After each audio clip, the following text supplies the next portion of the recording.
everyone, and welcome to day 3 of the Visionaries Summit. I know we've had people who've been at 6 talks already so far, so hopefully that's testament to the value that's been provided so far. But we've got 3 incredible panels today, starting now. Just to introduce myself quickly, I'm Liam. I lead the marketing and growth team at Wayflyer. I'll introduce our wonderful panelists in a moment, but wanted to kick off with a bit of a crowd survey of sorts. So please raise your hand if you brushed your teeth this morning. Please raise your hand if you've already had your first coffee of the day. And then please raise your hand if you've done some sort of hair care routine, be it wash it, anything else. Beard, that counts. And more specifically, maybe please raise your hand if you've done a hair care routine for any form of treating baldness, for example. I'm struggling a bit. Very good. So that's a wonderful bridge to our panelists here. So I'm joined by Mark Rushmore, the co-founder of Suri, so in the sustainable electric toothbrush space. Joined by Zain from London Nootropics, so that's adaptogenic coffee. And joined by Adrian from Suns, so that is treatment plans for male baldness. So this survey is a wonderful bridge into that discussion.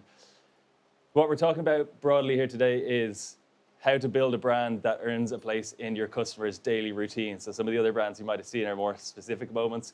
This is a type of brand that you need to get into a daily habit that's potentially already formed and then build up a lifetime value with that customer over time. So getting into a routine and breaking in.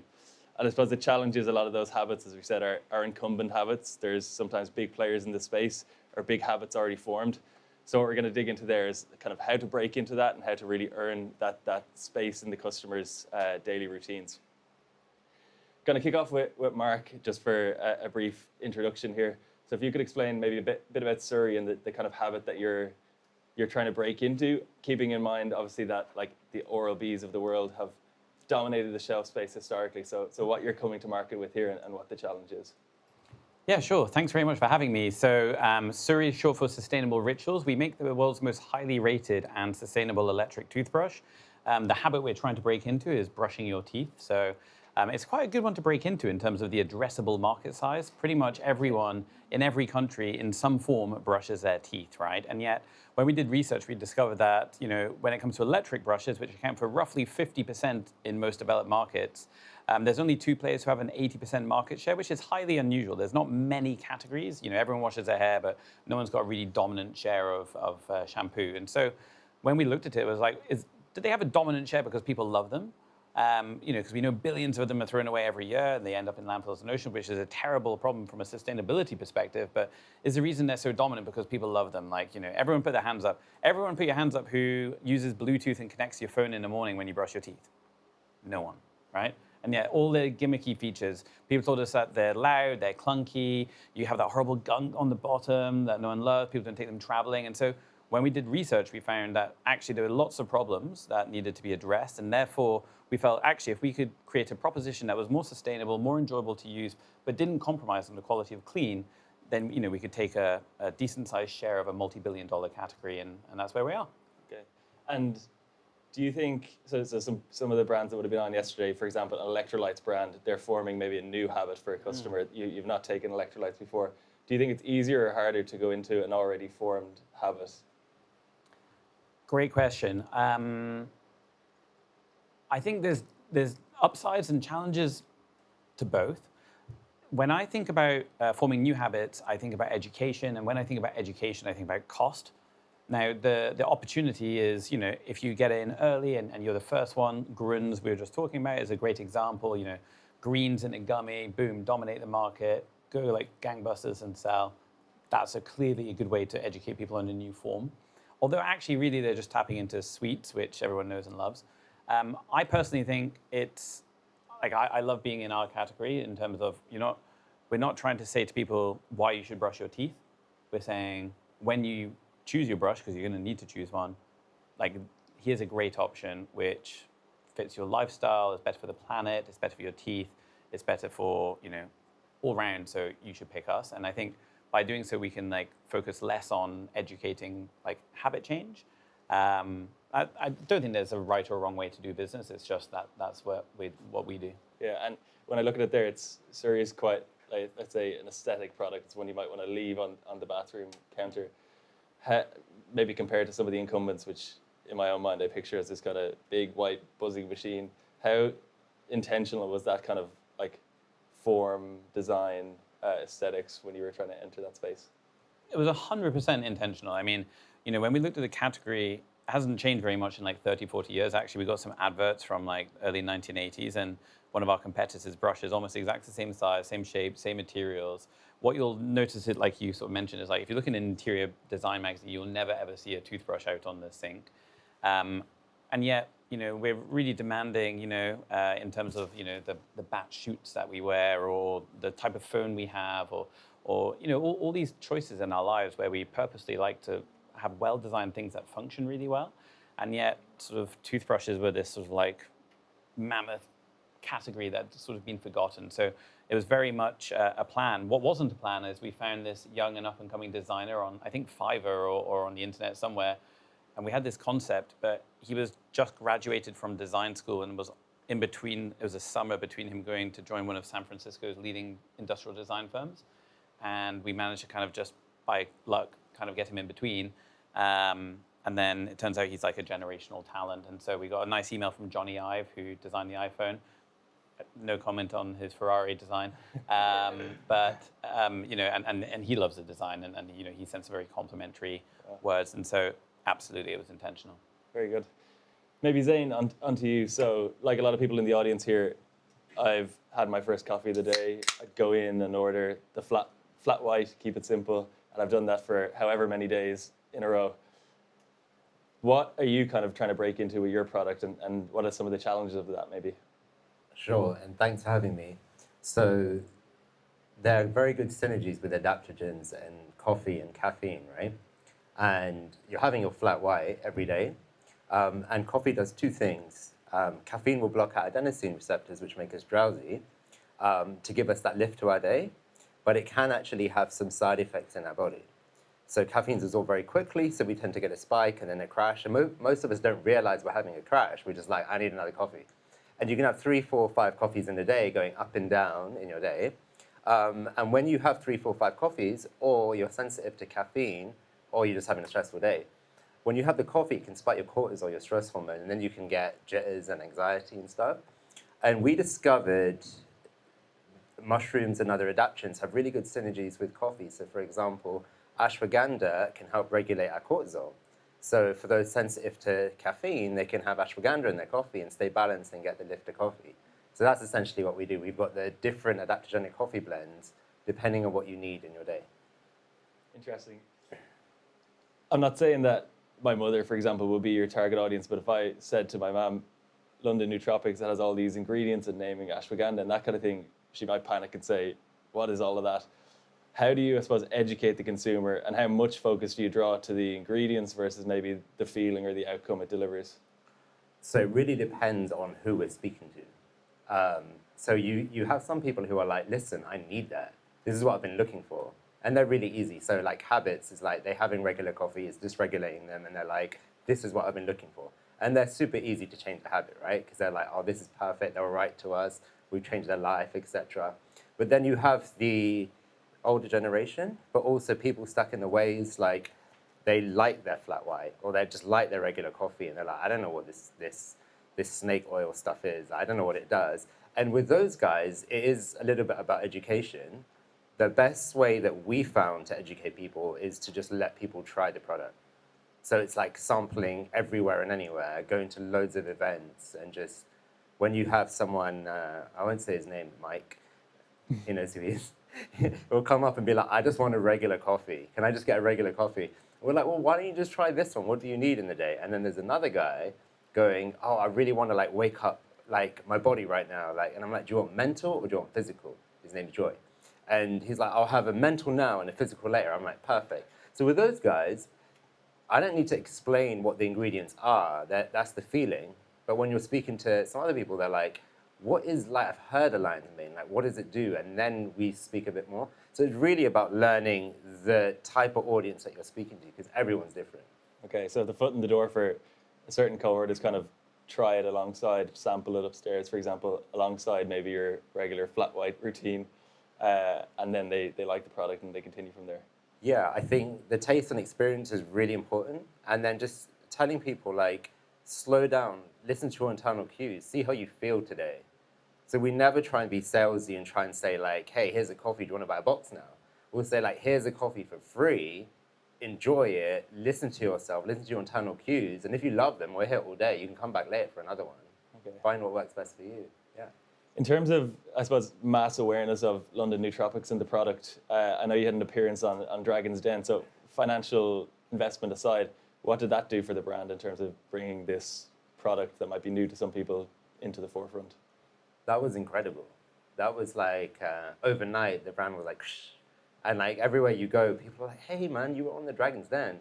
So really, really incredible. And I'd say, like, if anyone, even in this room, gets the opportunity to go on Dragon's Den, just do it. Because I've spoken to so many people, they're like, oh yeah, I got invited on, but then I was a bit nervous because I don't know what they're gonna, doesn't matter. Life is an adventure and a story, just run with it. And if you get an opportunity to go on TV, you go on TV. Very good. Yeah. Maybe onto Adrian and Sons. I think in the context of forming habits, your one is maybe slightly different in that hair loss is probably a personal thing that you maybe aren't shouting from the rooftops about. And at the same time, treating it early with some of your plans is probably the best course of action. So how do you break into a habit when someone mightn't even be ready to admit that they have the problem you're solving? Yeah, I think that's definitely been an evolution in terms of when we first launched the business. There was probably a very low level of people wanting to talk about it. You know, there wasn't an openness, but there has been a trend in self-care and people are a lot more comfortable over time. If you look in the UK at the moment, 8 million men suffer from hair loss and there's 100,000 transplants likely to happen this year. But when you take a bit people actually treating it, when we first launched the company, 70% of our customers had never actually treated the condition before. Now that's about 45%. So you're starting to see more people trade into the category. From an acquisition perspective, you're right. The early stage prevention customer is the hardest to convince. How do you do that? You need to be trustworthy. You need to lead with education. You really need to inform them about how the products work.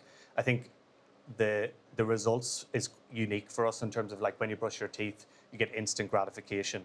When you take our products, it can be 6 months before you start to see some sign of results, and then optimal after 12. So from an acquisition retention perspective, you need to be very careful that you manage treatment expectations, because otherwise you're just going to acquire a lot of customers and they're going to leave you quickly because they're like, these products aren't working, and that's because they don't actually understand how they work and what they do. And then from segmentation, we generally find early exploratory people, like early stage hair loss, they're going to walk into a Boots and they're going to try and find a product that's, you know, maybe making their hair look better when it's raining or in a certain type of photo. But as hair loss progresses and it's more moderate, they generally come to our website and they'll take a consultation, and that's very medical led. So within our products, we have a mixture of medical treatments, cosmetics and supplements, and we'll create a customized treatment plan depending on your needs. Very good. In terms of, like, maybe customers being an advocate, do you have a set of customers that would be shouting about it to others, or is that a challenge versus maybe?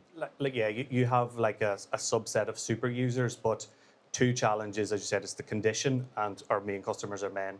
Like, men don't talk in the same way about their beauty care, their self-care. We're working really hard to do that, and what we find to try and do is we want to be direct as a brand.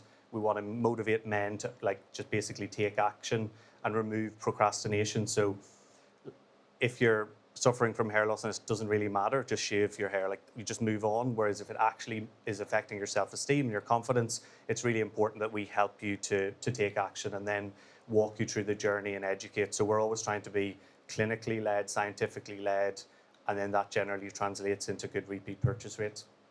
Very good. Mark, maybe back to you. As we move in a little bit too, so we talked about maybe breaking into a habit. I'd love to touch on keeping that person there for 3, 6, 9 months, especially in the context of your products. So you kind of all have very different ones here. Yours is maybe hardware with some additional purchases alongside that. Coffee is very much a daily routine that you want to get into. Yours is probably the proof is in the pudding in terms of the retention. But for Suri then specifically, what does that retention journey look like once you've got them in the door, they've maybe dropped the Oral-B? What does that look like maybe from a positioning perspective, or any tactics you have, like email journeys and that sort of stuff, but also maybe from a financial lens, from a CAC, LTV, and how you look at that. Sure.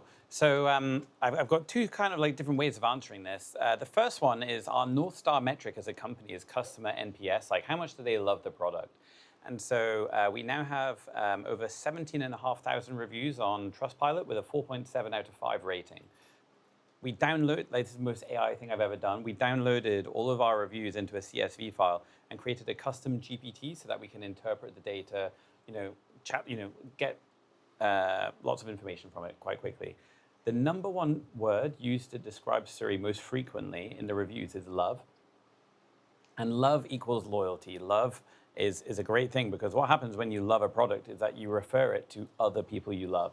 And so 25% of people who buy a brush within 12 months purchase another one for a family member because you purchase those for the people you're closest to and love, which is great. 42% of people on D2C subscribe on first order for replacement heads, and our churn rate is less than 1.6%. And so we have this like really fast-growing consumer base of highly retained customers who love the product. Our number one attribution channel is therefore word of mouth, excuse the pun. Sorry, not sorry. Suri, not Suri.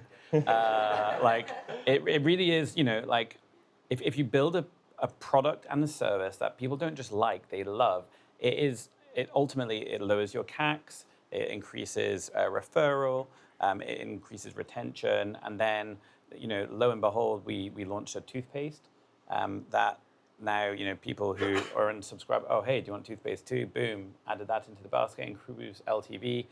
Watch this space in the coming month. Who knows? There might be some more things launching. And we expect to see, like that highly engaged consumer who loves the product already, who's already referring it, to start adding more to their basket, thus increasing, lifetime value, frequency, AOV, etc. Okay. And then even like strategically, when you're thinking about CAC, if I'm selling furniture, I need to be first order profitable. How do you see that at Suri? Like, I suppose tactically, are you willing to maybe? Yeah. So we've always wanted to be first order profitable, just because why not? Like then you don't need to worry about your LTV to CAC ratio. But then we have obviously these like LTV builders plus like the subscription element. But quite frankly, like I don't know how many people here subscribe to things. Hands up. Cool. So like half the room, right? I don't particularly love subscribing to stuff. Do you know what I mean?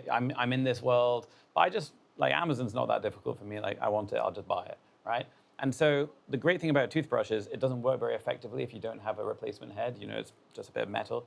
And so like we have some element of repeat purchase kind of built in anyway because you need to be buying them whether you're subscribed or not. But one other CAC thing that's worked really well for us, this is like just a really good example, is we had a pop-up offer, which was like 10% off if you give us your email now. Then we moved that to a wash bag. We found the free wash bag. That was better than the 10%. And then we moved it to a free toothpaste. And that toothpaste was 5 times more effective than the wash bag, which was 2 times more effective than the 10% off. And just increasing like the effectiveness of that offer as like a way to sort of drive people's email and then converting those emails has meant that we've reduced our CAC by £12. Now, at the volumes that we're doing, that is very significant. So we've been able to ramp up spend, and as a result, we're up like 40% versus budget, 88% versus last year on an already sizable business. So, yeah, I don't know, it's just fascinating. There's lots to go after. Very good. And Zain, in the context maybe of London Nootropics, slightly different product, different routine. Maybe you could tell us the ideal customer journey for you. They've come on board through sampling or whatever it may be. Through the CAC LTV lens, like what does that look like? Are you for sort of profitable? Do you say we want to build a lifetime value up of this customer? How do you see that world? Yeah, great question. So we actually used to be always like first order profitable, and then as we start increasing and we kind of get all the people that want adaptions and no adaptions, and you start moving up that funnel, we increase our CAC on purpose. And we just look at like the cohort analysis of right now we're 3rd month profitable on most cohorts. So we know that we're going to get, these customers are going to turn profitable within the 3 months.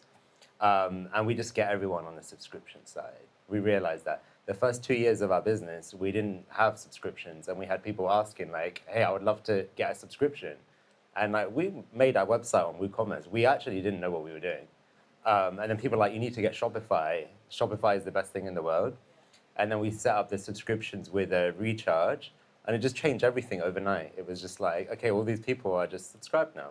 So we get them on subscription, and like we were talking about, the A/B testing on the website, really important.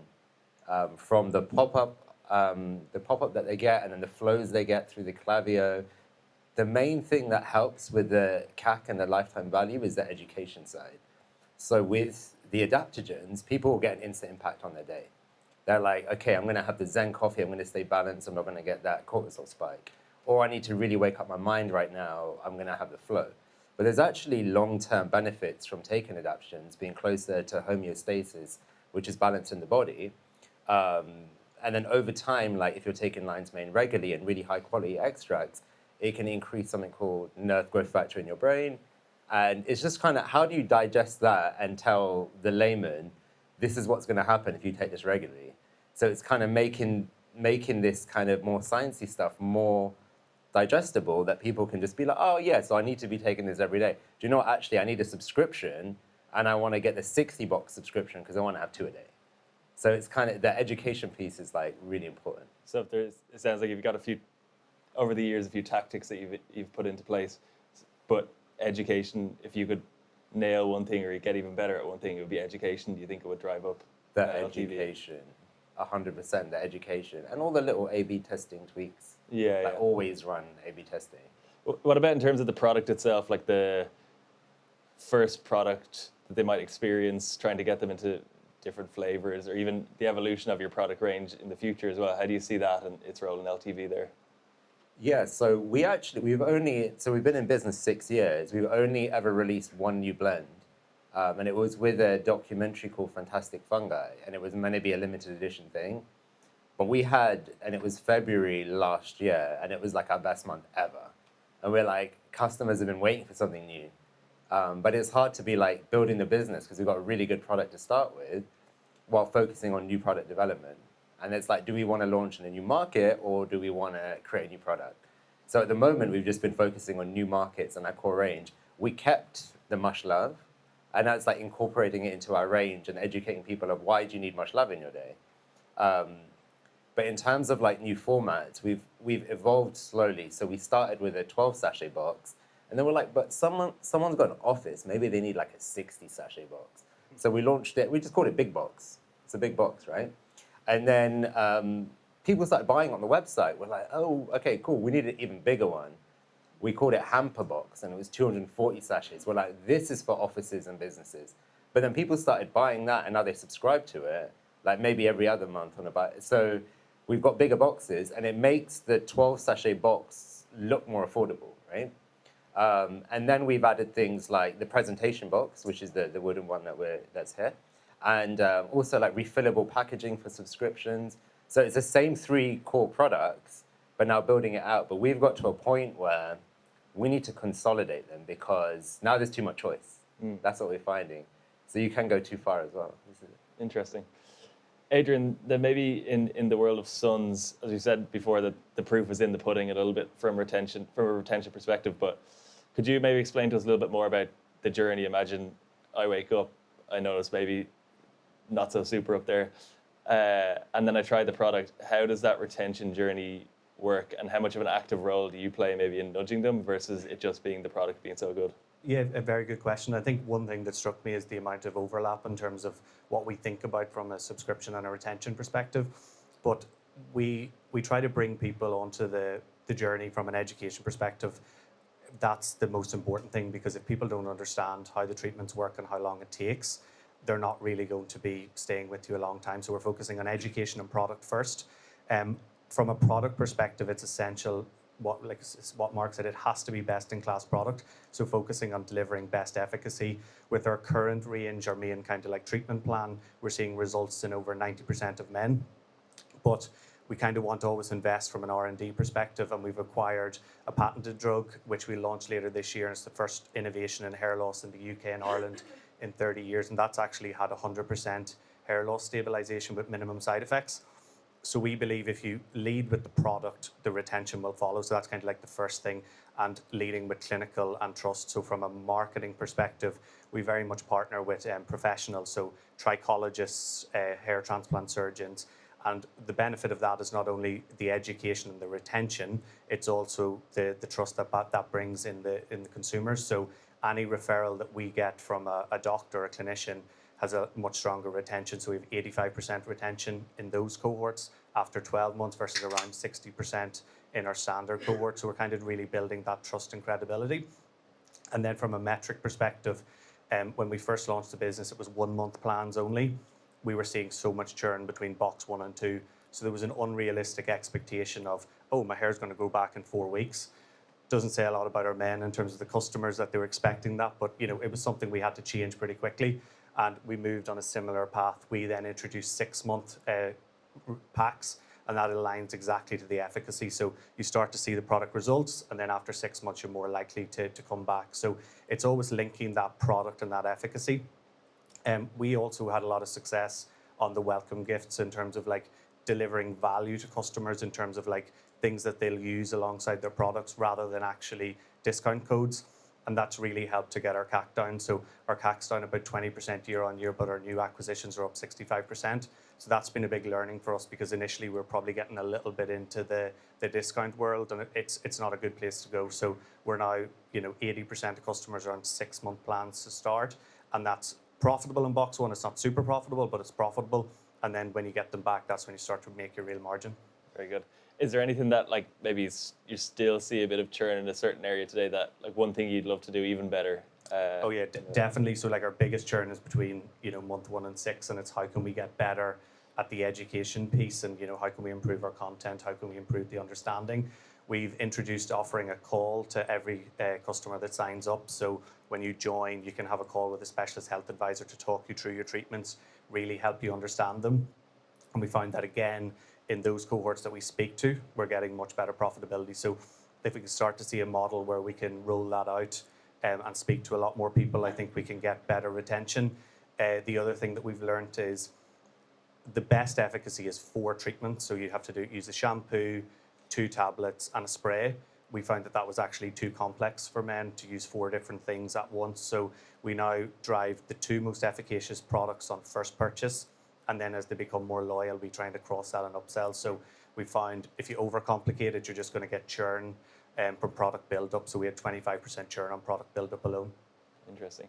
In terms of maybe a similar question that I had to Zain about product expansion, getting them onto new products, yours is quite a specific problem for men. So it's not as wide as even toothbrushes, which have a big TAM.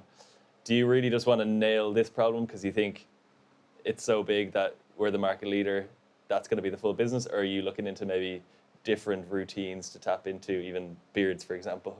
I think quite focused on that one category at the moment in terms of hair loss, but also we're going to launch into scalp health. So there's a lot of emerging evidence now that, like with the poor quality of water in London, with people's scalp not being healthy, when you're taking topical solutions, they're not actually being absorbed into the scalp. So trying to drive that healthy scalp from within in terms of the microbiome alongside hair loss is a very nice synergy. Other products, like we have not cured hair loss. People are getting transplants, they're needing transplants. They've got a form of the condition that's more aggressive than our treatments can deal with. So as I said, investing in new R&D and innovation is a big part of what we do. So that patented drug, very excited to launch that later this year. And we run a full R&D program with a dermatology institute in Ireland, where we're looking at like natural treatments for hair loss. So we're getting hair follicles from transplant patients in both men and women, and we're looking at how we can like modulate the hair follicle naturally, because certain people just don't want to take a pharmaceutical treatment. So we're looking at a more natural approach. So I think doubling down on product and continuing to innovate, and then moving slightly into scalp health, and maybe females in the future is an area we're really interested in, but we're not going down the way of like erectile dysfunction or weight loss like some of our competition. We're going to be fully focusing on one category. Interesting. I'd love to dig in a little bit to like channels and distribution now. So maybe stick with you, Adrian. How has that evolved over time between D2C, retail, different channels, and how you're reaching customers? Yeah, so I think, in my personal opinion, I think in consumer and consumer health, I think you have to be a multi-channel business now in terms of you need to show up where your customer is. So our strategy has very much been, it was digital first to kind of build our brand and build our customer base. But we realized we're only touching a certain segment of the market. So from a customer or a patient perspective, there's different, mild, moderate, severe hair loss. We generally find different customers in different places. So the mild customer will be more in the retail element or marketplaces. So they're looking for something more styling, more hair thickness, hair quality.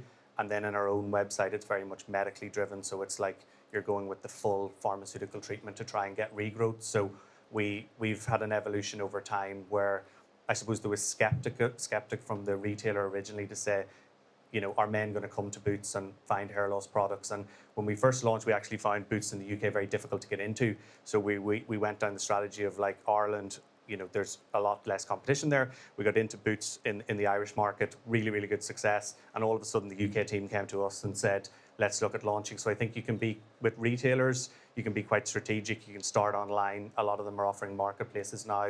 Start there, prove, and then roll out. So we've got to a position now, as of a few weeks ago, if you walk into a lot of the main Boots, there's actually a male hair loss section, which didn't exist. When we first went into Superdrug, you could find our products in all different areas, one in supplements, one in OTCs. That was a disaster because you want to be all together. You want to sell the package and the bundles and drive up the AOV. Interesting.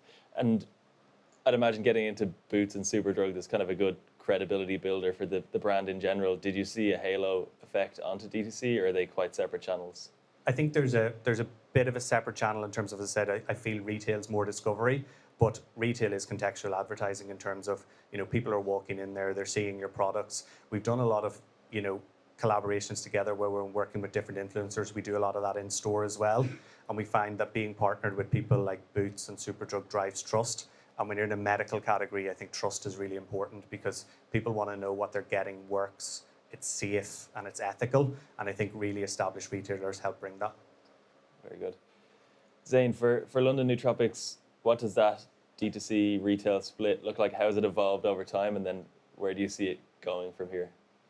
So when we started, obviously D2C, and we started during the time of COVID. So they closed everything, but they closed the coffee shops as well, which was great for us. And everyone wanted to be healthy. So we're selling online. And at this time, 6 years ago, it wasn't like widespread. Like, a lot of people didn't know about mushrooms and coffee, and they're just like, what the hell is this? So we were mainly targeting online people that are like practitioners who want this. They want it for their clients, etc. And over time, we started to get listings in retail with some places like Harrods and Selfridges, who we still work with to this day. And then we actually didn't have a retail box. So our box was made to like go through a letterbox, but it wasn't made for shelves. So 2 years ago, we said, why don't we just make a retail box? And then we started to launch in places like Holland & Barrett and Ocado, and we're going to launch in Boots. So we've expanded that area. And we were discussing earlier that actually it's not just retail for us. We do a lot in hospitality. So that's a big area. So hotels, longevity clinics, wellness studios. And we love working with them because for us, essentially, it's a marketing channel. Like, we'll have someone just shared on their Instagram, and they had 500,000 followers. And my colleague was like, yeah, like, thank you for sharing. Like, where do you find out about us? And they're like, we just stayed at this hotel and we're having your blends every day. So it's like, hotels are like marketing channels. And then also corporate, so in offices for teams, etc. So on the B2B side, there's retail, corporate, and hospitality. And I think for every business to look at the market that way, it's not just retail. There's other areas where you can grow your brand. Like hospitality, I would say, is like less profitable for us because we make it accessible for hotels who are comparing us to like an espresso pod. We make it accessible for them because we know we're going to get that halo effect of it's going to boost up our D2C. So we'll launch in a hotel somewhere in the world, and then we'll start to get online orders from that city or place. And we're like, okay, this must be it. Very good. And you mentioned the role of education for maybe the consumer in D2C before. Is there a role for the hospitality spaces, the retail buyers, that you have to educate them or maybe overcome some skepticism there, or is it actually an attractive thing as something different and new? Oh, the education is just as important, if not more, because essentially you're relying on these people to represent our brand and speak about them in the right way, and speak about the benefits and what they'll do in the right way, right? So training with all the hospitality partners is like, we'll try and do it in person when we can, but we're launching it in a hotel in like Vancouver. It's like we can't be there in person, but there was like 30 people in the room from that hotel, and we educate them all exactly how to do it. And then seasonal hotels, they'll change their team next season, and they need to know.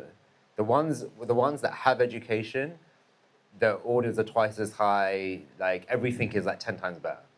So we know that education works, and it's for our product specifically. It's really important. Yeah, interesting. Mark, for Suri, how has that journey looked from D2C to retail? And excited to jump onto it in a sec, geographically as well. I'd imagine there's some different channel expansion there. So, Yeah, I'm taking away so many notes from this conversation already. Like, I think we could double down on education, so I'm probably going to tap these guys up for some stuff on that. But it's been a really interesting journey for us. From the very beginning, you know, we had our ambition is like global domination in terms of, you know, I think everyone brushes their teeth. There's no reason why Suri shouldn't be in every market where people brush their teeth. And when you think about that, like you said, you know, we just want to be where shoppers are, not, you know, like you have to be in this channel. So it was very similar, I think, to what Adrian was saying. You know, having launched on D2C is like a profitable growth engine that you can scale awareness and education with. We then were very lucky to be on an Amazon accelerator. So we actually were based in Amazon's headquarters for the first 12 months. It's a great scheme called the Amazon Sustainability Accelerator for anyone who's eligible. And then we got initially into Boots in the UK, who have a 35% share of the electric toothbrush category. Obviously, that trust element, which was great for us. But then early doors, in fact, I just got back from the US last week. We have some incredible news coming from there. But 2.5 years ago, we went on our first trip, myself and my colleague Ross, to a trade show in Los Angeles. Also, shout out to Wayflyer, because I'm pretty sure they were hosting a dinner that night when we went out, and we went to this dinner, met a bunch of other entrepreneurs, which was really helpful in our development. But during that time, we attended this trade show. I'm not sure if it still exists, but we were really lucky because we had just launched, there's this actress, Gwyneth Paltrow, who's got a store called Goop, and they picked us up. Actually, longer, separate story for another time, but we managed to get the brush to Gwyneth. She loved it. We got into Goop, so we were like, let's go to LA, let's go to the trade show. And whilst we were at the trade show, actually the day before, we went to Erewhon. I'm not sure if anyone, hands up if you're familiar with Erewhon. How is that? And like, isn't that crazy? Half the room knows this small retailer. It's only got like 12 stores in Los Angeles, but the cultural capital of Erewhon is phenomenal. Like globally, people know this incredible high-end luxury grocer. We went there, and I always do store checks, and you know, we just got chatting to one of the store managers, Sarah, in Pacific Palisades before it burnt down, and we gave her a sample and said, hey, look, try this tonight. If you love it, promise me tomorrow morning you'll email your bosses and tell them that we should list it. She did that, and then in the afternoon at the trade show, the Goop team walked over to our trade show booth at the same time that the Erewhon buyers came over, and then Jay-Z, the rapper, has got a venture capitalist arm, Marcy Ventures. They came over, and it's like, I don't know if this is politically correct to say, but someone once told me that if other women seem interested in you, other women are interested in you at the same time. It kind of like makes you seem more desirable. I've never experienced it, so I don't know, but like I'm told. But if I were to have experienced it, it would have been that moment, because suddenly like Goop were looking at Erewhon and Jay-Z was looking at Goop and whatever. And so we're very lucky in timing. We got into Erewhon, and they said, look, we'll give you one of 4 side caps for this. It's a large marketing investment, and at that time we were very small, but we took that risk, and it's been amazing for us, right?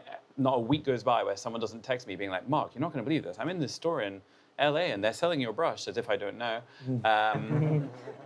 But genuinely, it's everyone. It's investors, it's other retailers, Target. When we got into Target, the first meeting we had with the buyer, she was like, I've had 10 people message me photos of your brand in Erewhon, tell me what it's about. Why does everyone love it?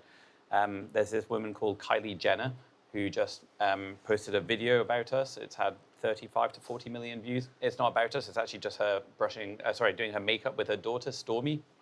And then for 1.5 seconds, they're just using our brush, and people are like, whoa. But again, I think being in LA, it's a marketing tool as much as it is a distribution tool. So we're now in Target. We launched 8 weeks ago, and it's going gangbusters. Within 8 weeks, it's almost close to exceeding what we're doing in Boots after 2 years. And there's some other massive US retailers. So I think we love all channels. We're channel agnostic. It's really just doing the right thing by the customer. And then, to your point, has it had a halo effect? Ever since we launched in Target, all of our sales in the US across DC and Amazon have significantly risen. And I'm really talking like a multitude, because I think there is this trust and credibility that comes from, I've only seen it on Instagram, to actually, no, it's in a store which I trust and recognize. Okay. And I asked you earlier about like how intentional the design was to maybe break into a space. It looks like it belongs in Erewhon, in that they're kind of luxury items. So is it that you have to be very intentional with that first move into retail because of the snowball effect that you mentioned of now it's Kylie Jenner and it's kind of created this aura around the brand? I sort of borrowed this from the Uber playbook back in the day, but like funny side story that I haven't told. I don't think it's inappropriate with the camera, but like when I was in my early 20s, I had this opportunity where there was this US brand who was coming to the UK, and my flatmate, they wanted someone who'd worked at P&G for some reason. I'd worked at P&G, and the whole idea was that you'd rent out your house to other people, to strangers, and like this was going to become a big thing. I thought it was the dumbest idea ever. So my friend instead became the head of Airbnb in the UK. And then at the same time, Uber were coming over, so they gave him like £5,000 in credit to use Uber. But does anyone remember when Uber first came to London? Yeah? The way Uber launched markets, or used to launch markets, is with deluxe cars only. So at the age of 24, before anyone else had heard of like Uber here, we were like ordering S-classes and going on dates with girls and being like, oh, just get my car. And they'd be like, what? And suddenly we were just like rocking around, like, oh, I'll have a car pick you up. All this kind of stuff. But what it meant is like Uber kind of gets in with like a certain group of premium customers, who maybe are aspirational. Like that wasn't us, like that was the other people. But like I guess the point is, your channel is actually a marketing tool as well. And so we've been very intentional, and we will continue to be very intentional as we launch new markets as to how we tier that. We've also thought about that with our product. Some other brands have launched with like a very low quality brush to begin with and kind of tried to go mass immediately, but haven't necessarily built like the quality, the premium, the aspirational sort of branding and clientele. And so, yeah. Very good. There was a brand I was speaking to, maybe in the audience, Hair Gym, the other day, and they were saying, we need to get to the US. How do you see that in terms of just sheer size of opportunity? I know there'll be a lot of UK-based brands here. As a percentage of your revenue over time, how will that evolve just due to sheer size? So who's Hair Gym? Yeah, okay, awesome, great hair. We're like, we need to speak to you after this. Yeah, no worries, like come speak to me. I mean, the easy way is like, how many people have heads in the UK? How many people have heads in the US? It's 6 times more people in the US have heads than in the UK. And Americans just have loads more money. I mean, if you want to make more money, get a visa, go work in the US, and you'll triple your salary for doing the same work, right? Like straight away. Like they get paid unholy amounts, and yet their hair care is like similar price to what it is here. So guess what? They've got more spending power. Oh, it costs $30 for a shampoo? Who cares? I'm making 300K. Like it's really like, it's a huge opportunity, obviously. The great thing about Americans as well, they're just so good at capitalism, like so good. And so like a really good example is I emailed Boots 18 times with no response. Again, I touched on it briefly earlier. I've got like, I've learned about rejection from an early age. And so like, it's awkward emailing someone on the 5th time with no response. It only gets more awkward. Whereas in America, you can literally just pay a broker and get a meeting. Okay. within some kind of scope. So like, if you guys want to go meet Target, I'm not saying this is an exact science, like you can't quite do it, but like with Target, you can, there's like 10 or so reputable brokers. If you've got a decent sized business with great margins that they think might work, they can at least gauge interest from the buyer and then, set up a meeting fee or whatever to meet the buyer. If you want to meet Erewhon, then there's certain trade shows in LA, there's certain places in LA that you need to get to. But honestly, like we're all, actually, how many people are entrepreneurs in here? Hands up. Yeah. Being an entrepreneur is just finding a solution no matter what. If I ran your company, I mean, it'd probably be terrible at running a company, but I'd be going to the stores, I'd be giving the products to all the store managers, I'd be getting their names, I'd be going to trade shows, I'd be looking at the influencers who are going there, I'd be connecting with other brands who are already in, getting warm intros via the side. We connect with the sales leaders at Grunz, with David, and we're constantly learning. There's so much. I'm fascinated, even though they're totally different categories, to learn from others, because actually I think people who are doing often have the right sort of tactical information that can really help. Sorry, it's a long answer. But Very good. Zain, in the world of London Nootropics, then you mentioned kind of maybe simplified product range, but geographic expansion, how does that look for you now and in the future? Yeah, so I think the first thing is with labeling in the US and stuff, there's different laws. And it's about learning, it's about troubleshooting. It's about the first time we sent a package to America, it just got sent back. And we're like, why they send it back? So we need to get FDA approval. And then we got an FSVP agent, and you just learn about it. Now it's really easy because there's this thing called ChatGPT where you just ask it, and it tells you everything. And even how do we do our label? It will literally read the law and be like, here's your new label. And then we just pay a consultant and be like, we've done the work, we don't want to pay full price, but can we just get it confirmed? So it was really interesting to hear about the US and the brokers, and we've learned a lot about that recently. We just met 2 brokers. Luckily, one of our ingredient suppliers took us to a trade show in America, and I met 3 brokers just randomly, one on a retreat, who's a huge broker, one through a famous guy in the UK who we know, who was you need to meet these guys. And then one just randomly, I didn't know he was a broker, I just kept making him coffee because he was working next door. And out of those 3, they're all oh, just give us a few boxes and we'll do some research for you. And they all came back with, Air1 want to stock you, Target want to stock. And I'm I don't believe, why do all these places want to stock us? So it's early doors for us in terms of the mass retail launches in the US. But it's very exciting.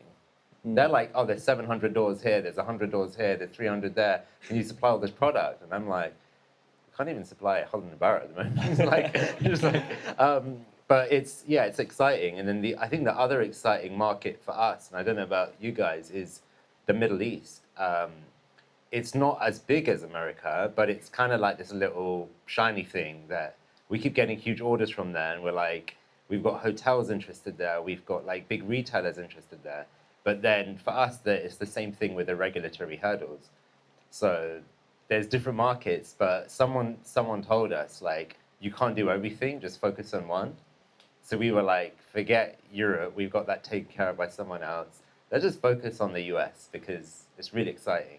And once you start putting your attention somewhere, things start happening very fast in that area. So right now with the Shopify store, our developer created a US site overnight.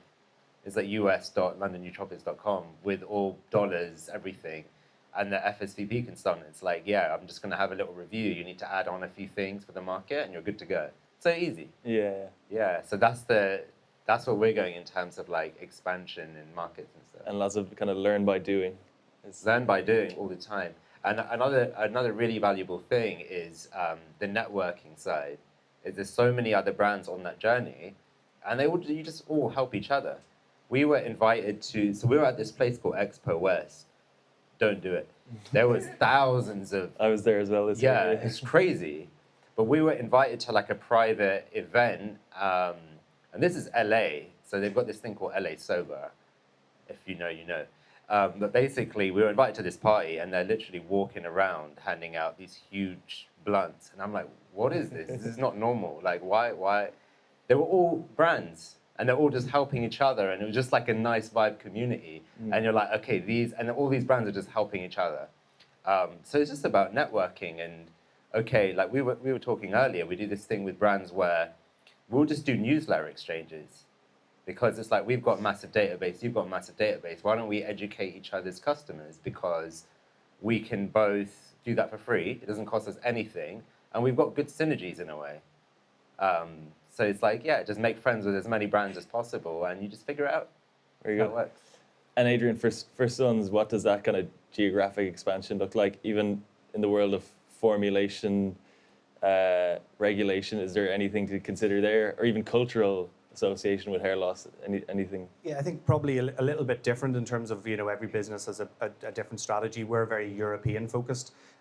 Reason for that is every time you have to get a new drug approved, it's even like more regulation than your food supplements, your cosmetics. So a lot of investment, a lot of time. We've decided to fully focus and double down in Europe. So we've been in the UK and Ireland, and then Germany was our next market. That's been a steep learning curve in terms of, when you're acquiring customers in the UK, it can be shiny, nice pictures, and, you need the efficacy element. But in Germany, you really have to double down on education and science. So there will be challenges going into different European markets, and there'll be nuance, but that's our pure focus at the moment. Saying that, I think as an entrepreneur, you're always liking shiny new things, and you want to be opportunistic. So we have a bit of a left field growth opportunity at the moment, where me and my business partner were in Tokyo, and we met a founder who had sold his business, specializing in bringing international brands to Tokyo. He sold that for 750 million. So obviously knew what he was doing, and he's really interested in what he thinks a brand from the UK and Ireland can do in Japan. So we're doing that through like a joint venture model. Asia is actually really interesting in terms of the interest in hair. So if you look at the World Congress for Hair in Korea last week, Japan, China, and Korea had like over 60% of the attendees. So we'll be focused as our own execution in Europe, but then we may look at different partnership models in different geographies. So US at the moment isn't really in the roadmap, but I can definitely see the opportunity there and the excitement when you get in. Wow. Well, that was excellent. I don't even have a brand yet, and I'm scribbling notes, but hopefully that was incredibly valuable to everybody. I would love to do a few questions if we have time. I think there should be, or maybe I can pass around the mic. Do we have any questions from the audience for the panel? Oh yeah, was that a? Yeah, the best question gets a toothbrush. Okay, I'll pass out the mic maybe. Walk the floor. Go. Hello. That was great. Thank you. Have you thought about, sorry, question for Suri, Mark. Have you thought about releasing a kids range? Because I would 100% buy that for my kids. I hate their toothbrushes. They're disgusting. Yes. Good. Can't wait. How old are they though? 5 and 8. So they already have electrics. Okay, yeah. Actually, some kids, I think the 8-year-old in particular, because our brush is very slim and quiet, actually it's fine. We say from 7 plus you can do it, but we also are developing a kid-specific brush. So yeah. In fact, if you want, you can have the brush and give it to your 8-year-old, and then. Well, sorry. I should wait in case there's any other questions. The question doesn't just have to be to Suri, by the way. I didn't want to use this as a way to get questions at me, like any great question to any of us, and then we'll choose the best one. Over there. Hopefully this competes for the toothbrush. The question for you, Mark, as well. Did you have to become a household name in the UK before going to the US, or do you think it's an option to start building from there? Yeah, so from day one, we ran ads in both markets. In fact, we even ran our ads in Germany as well, just to be like, look, what's the CAC in each market? What's kind of the appetite? We kind of started with the end in mind. We don't talk about global domination as an actual thing that we write down, but truly we believe that we could build a globally loved brand that stands for high quality, performance design, and sustainability. And that if that's our end goal, then what will need to be true? Well, we'll need to be able to sell in America, we'll need to be able to sell in retail, we'll need to be able to sell on Amazon, all these kind of different elements. And so we tested it from the very, very start in the US, and actually had a really great reception there and worked profitably. And so although we focused predominantly on the UK because we're physically located here, it's always been about 20 to 30% of our business, over the last few years. Now, as of the last couple of months, it's just over 50%. As I look into the next 18 months, the scale and size and opportunity is much larger. So we'll see what happens. And when was kind of the moment that you knew to double down on the US? Was it just that the CACs were low and you were ready to go hard on it, or was it the case that CACs in the UK were actually rising and it was time to go to the US as well? No, it was literally the first day we ran ads, it was in both markets, and so it's never been so much about doubling down. We just ran them both concurrently. Probably we've had maybe a little bit if you're physically located somewhere, you are probably just more predisposed to think about the consumer here. But increasingly, as we've developed our retail sales, as we hired a head of US growth who, fortunately, we were like, who would our perfect person be? And it was someone who'd worked in D2C, scaled from 20 million to 200 million, and then just happened to move to London for personal reasons. And we found her. Jasmine, unbelievable, and we're like, right, you're going to run our US growth. You're a US native person. You understand US, but you're in London. Lo and behold, our US business is up massively. There's always a lag between hiring someone and seeing the impact of that. But in terms of doubling down investment, I think the US is accelerating even faster than the UK right now. And so for us, it's how do you do it responsibly? We are all about responsible, profitable, lean growth. Which is probably why Wayflyer keep loaning us money, because it just works, right? You can see how, if you have a great business model that's profitable and growing, that actually working capital is a requirement, and actually we're at this interesting inflection point where we might be asking for more money. But truly, because when you see the numbers working, then it's okay, wow, we're going to need the inventory. Okay, but we need the inventory now ahead of that thing, and so it's kind of about timing it all perfectly.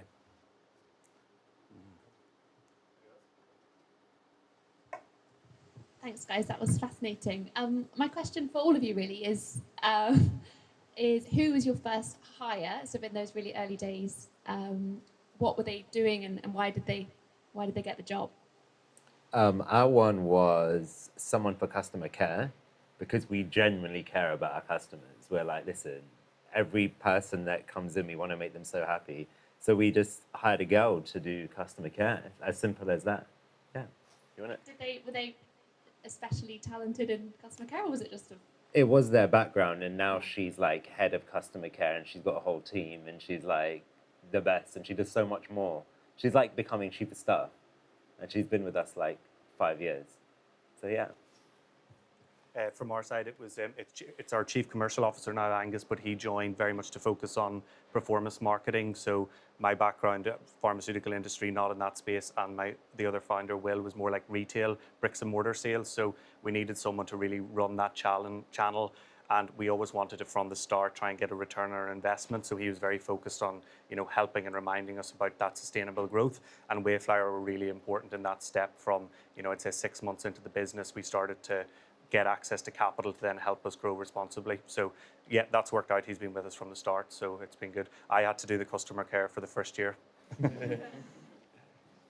And our guy was Michael Peters, and he came in, I think, as head of marketing, but really he was just a real generalist, he did customer care, he did our socials, he did our email, CRM, he really he's put his hand to everything. And 4 years later, what's really great is, he's been here for the whole journey, but if we need something complex, which just needs to be worked out by someone, and they're going to do the job of 6 people, Mike's the one who we will parachute in, a bit like a chief of staff, because we know he's got that muscle, which can be really flexibly adapted. Whereas in our team more broadly now, we hire specialists, and so I think someone who's just a real good generalist can do whatever you need them to do would be my sort of what we did, at least. Very good. I think we got one final question here from the Hair Gym crew. Hey guys, that was amazing. Thank you so much. With your journey for all of your brands, what investments have you taken from, and which type of investments have worked the best for your businesses? So we started off with angel investment, and that was kind of our first seed round. They're still very much involved in our business, and I think it was kind of like passive money, and that like we could go to them when we had a problem, but they weren't necessarily on our backs all the time. And I think that freedom was really good because like I was figuring it out at the start. I'd never done this before. And then over time, we've taken in institutional money, but more, I don't think we don't have like a VC on our board or anything. It's more we took private wealth in Ireland and then from a fund in Ireland. But I think starting out, it's a really important balance of getting access to capital, but the people that understand, you know, that have operated businesses in the past, they know some months are going to be good, some are going to be bad, and they're going to work with you. The worst thing, in my opinion, and people have different experience, if you take VC money too early, you're going to have a piano on your back pretty quickly. And we always had Wayflower money alongside that because obviously, you know, protects your dilution. So I think you just have to be very careful. But there becomes a stage then when venture money is really important to take you to the 100, the 200 million. So we've never taken investment in our company, even though we accepted on Dragon's Den. And then afterwards we were like, no, we don't want it.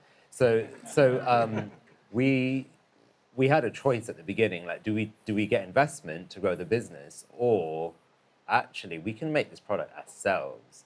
And to be perfectly honest, it was like very complicated for us. We didn't know what is this investment situation. Like, we have to make a pitch deck, we have to do a business model. I was like, we're basically making it. So we found a machine where we could make the sachets ourselves. So we started off by making them ourselves because we didn't have the cash to get a company to make it for us, because their minimums were like 50,000 sachets, and we're like, what are we going to do with 50,000 sachets? So we literally made them ourselves, and we just grew organically, and we had the customers coming back. So we grew everything organically, so we never needed to.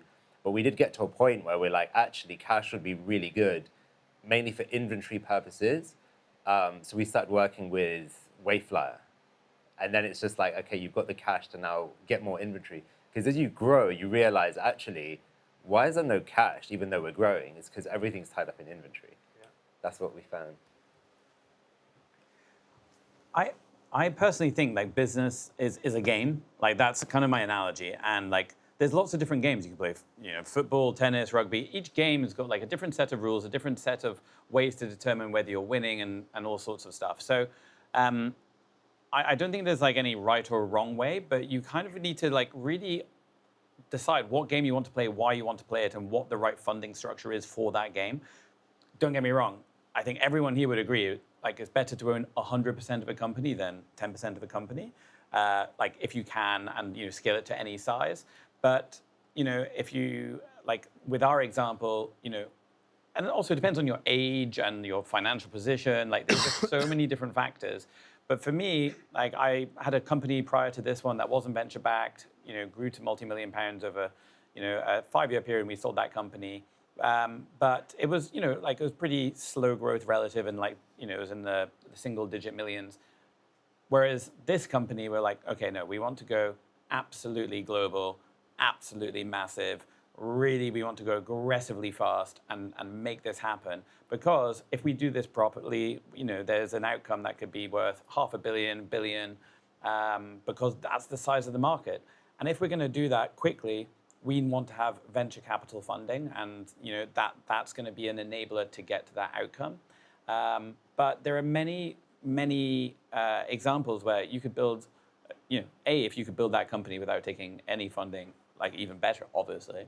But you know, there's lots of great companies that don't require funding, and you know, you can, you know, build a company and sell it for £100 million. Maybe that's not a venture exit. You know what I mean? Maybe venture capitalists be like, no, we don't want to invest in that. It's only 100 million. But hands up here if you'd like to sell a company for £100 million, right? Yeah.